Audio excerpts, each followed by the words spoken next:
BJP है और BJD है। ये दोनों मिली हुई पार्टियां हैं, ये दोनों एक जैसी हैं। इनकी यहां पे पार्टनरशिप है, पान वाली पार्टनरशिप है उड़ीसा में। ये पहला चुनाव है जिसमें संविधान को एक तरफ खत्म करना चाहता है और दूसरा तरफ बचाना चाहता है। इंडिया गठबंधन कह रहा है कि कुछ भी हो जाए हम संविधान की रक्षा करेंगे, अंबेडकर जी के संविधान को हम रद्द नहीं होने देंगे, खत्म नहीं होने देंगे। दूसरी तरफ बीजेपी के लोग, आरएसएस के लोग कहते हैं कि अगर हमारी सरकार बन गई तो हम अंबेडकर जी के संविधान को फाड़ के फेंक देंगे। भाइयों और बहनों, मैं नरेंद्र मोदी जी को, आरएसएस के लोगों को कहना चाहता हूं, आपको जो सपने देखने देख लो, मगर इस दुनिया में ऐसी कोई शक्ति नहीं है जो हिंदुस्तान के संविधान को खत्म कर सकती है। आ जाओ मैदान में, हम दिखाएंगे हिंदुस्तान के संविधान को कैसे खत्म किया जाता है। आप पूरा दम लगा दो, इस संविधान को आप छू तक नहीं पाओगे। भाई और बहनों, उड़ीसा में मैं बीजेपी के खिलाफ लड़ता हूं। मेरे खिलाफ बीजेपी ने 24 केस किए हैं, डिफेमेशन के केस, क्रिमिनल केस, 2 साल की जेल करवा दी, मेरी लोकसभा की सदस्यता ले गए, 50 घंटे मेरा ईडी ने इन्वेस्टिगेशन किया, इंटेरोगेशन किया, मेरा घर उठा के ले गए। जब ये मेरा घर ले गए, मैंने इनको चाबी दी और इनसे कहा, ये जो तुम्हारा घर है सरकारी घर है, मुझे नहीं चाहिए।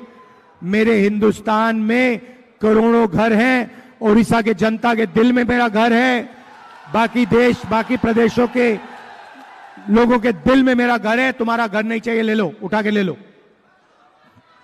मगर भाइयों और बहनों, यहां के जो चीफ मिनिस्टर हैं नवीन बाबू, अगर सचमुच में वो बीजेपी के खिलाफ लड़ते हैं तो उनके खिलाफ केस क्यों नहीं हुए? उनका घर क्यों नहीं लिया गया? उनकी सदस्यता रद्द क्यों नहीं की गई? उनका इंटेरोगेशन क्यों नहीं हुआ?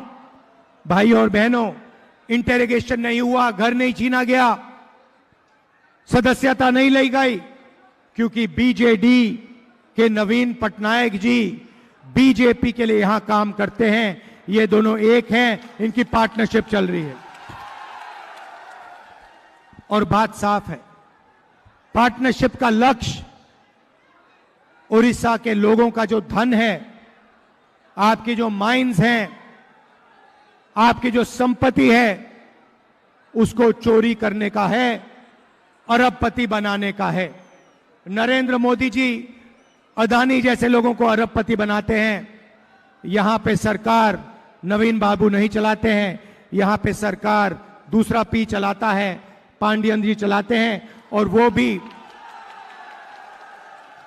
भी यहां अरबपति बनाने के लिए सरकार चलाते हैं। उड़ीसा में धन की कोई कमी नहीं है। आप देखिए, तेलंगाना में पहले पार्टनरशिप थी बीआरएस की और बीजेपी की।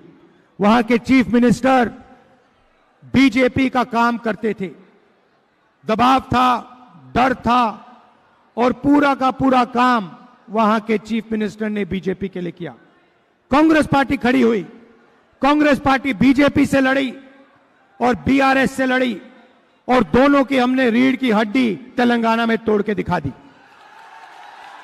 आज तेलंगाना में अरबपतियों की सरकार नहीं है, एक व्यक्ति का राज नहीं है। आज तेलंगाना में जनता की सरकार है। करोड़ों रुपए गरीबों को दिए जाते हैं, महिलाएं फ्री में बस में घूमती हैं।